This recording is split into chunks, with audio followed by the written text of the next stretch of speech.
Here's another keepsakecrafts.net video for House of Gems. Today we're making a simple strung necklace of beads in an ombre blend arrangement. So to make this necklace, the first thing you need to do is choose your assortment of beads. So I decided to go with blues and more of the turquoise blues.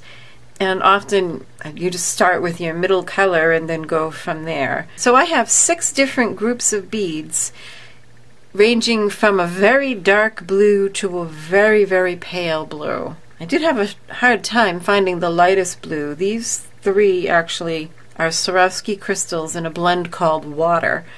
And this is denim blue, which I won't be using today. And this is crystal air, and I think this is aquamarine. But they blend nicely to make the lighter end of the necklace. And I have them, for the most part, in similar sizes and, slightly varying shapes. I also have some 2.8 millimeter corrugated spacers, some chain, I'll tell you more about that later. And then to hold everything together, a lobster clasp, 2 crimps, 2 crimp covers, and 2 wire protectors, as well as a 28-inch piece of bead stringing wire. For tools, you'll need chain nose pliers, wire cutters, and bead crimping pliers.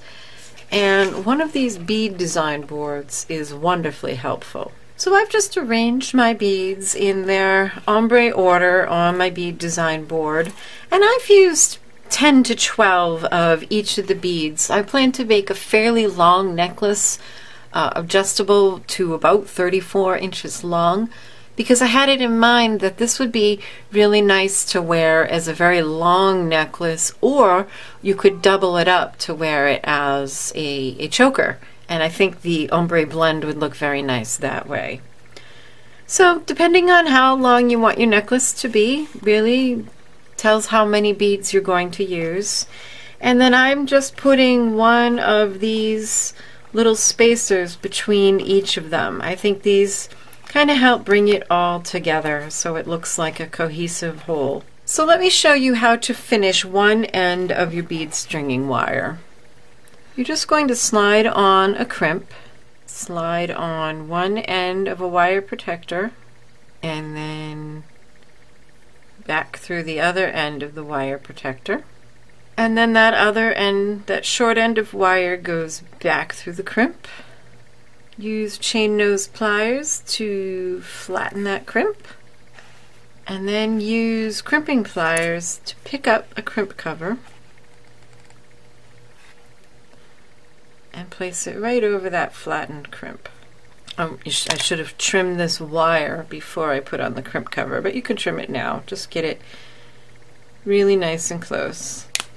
So now, all you need to do is start from one end and start stringing your beads onto your wire, beginning and ending with the spacer, until it's as long as you want it to be. So here I have strung all of my beads on, and I finished the other end just the same way, and then this will be ready for me to add some chain. So when I was looking for chain to use with this necklace, if you've watched any of my other videos, you know that I usually like to use chunky chain that a lobster clasp can go through so that I can make my necklace adjustable.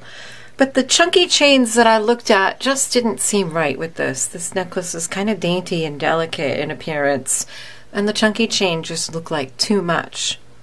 So here is a solution I found. This is some nice fine silver plated chain, and what I did was I chopped it into 1-inch pieces and then connected each of those 1-inch pieces with a 4 millimeter jump ring, which my lobster clasp can go through.